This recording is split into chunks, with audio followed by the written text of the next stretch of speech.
Many projects nowadays focus on newer buildings which are pretty easy to interact with. We take a look at monumental protected buildings which are more difficult to interact with because you are not allowed to change that much. You have to preserve the building structure. Therefore, those buildings are often overlooked.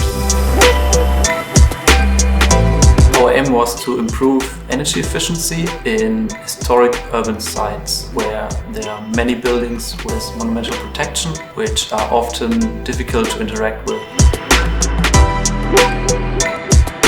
The project is built to have 4 pilot sites and we have 10 partners. These 4 pilot sites are in Austria, in Slovenia, in Italy and Croatia. In Cuneo in Italy, the city center is like an elevated plateau where all the commercialists, all the people are, and the sloping elevator connects this higher plateau to a lower parking lot. Before the project, the sloping elevator worked purely off the grid, and we thought to change that. We installed photovoltaic modules along the track together with a battery storage. Our second project was Bračak Manor in northwest of Croatia. It is originally a castle, then a children's hospital after the Second World War, and now it's the energy testing facility today. There we installed a solar roof or cars to park underneath, and on top of it there are PV modules creating energy, and in the building we have a few battery storage units storing this energy.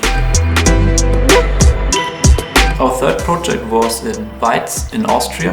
In the city there's an old church and a parish area with around 10 buildings, and these 10 buildings are supplied with heat by a biomass plant.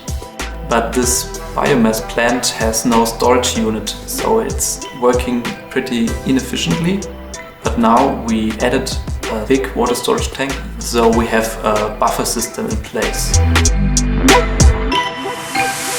We have one in Lendava. The building which was chosen is an old villa built in the early 20th century, and nowadays it's a library.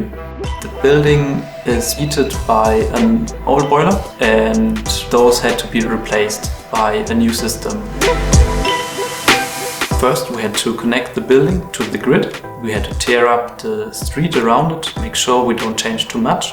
Then we had to replace the old boilers in the cellar with the new paraffin tanks. And we had to install new controlling software and hardware to combine every system together.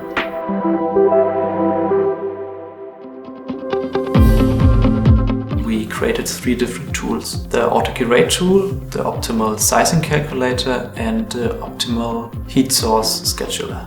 These 3 tools are for different users, but the first one is the AutoGrade tool. It's for everyone to use. There you can find out what kind of dimensions are useful for your house, for your consumptions, how big should your PV plant be and your battery storage unit. The other 2 tools are for the professional users, so for advanced experts who know what they're doing, who have all the data to fill out the forms in these tools and get better numbers for their evaluation. All the tools created in the Store4HUC project have been tested successfully in every pilot site, and they are now available for you to download on our website. My hopes for the project: in the end we can motivate as many people as possible what they can do to change the energy efficiency in their household, to reduce their CO2 footprint by doing so, and don't fear the Monumental Protection Agency too much.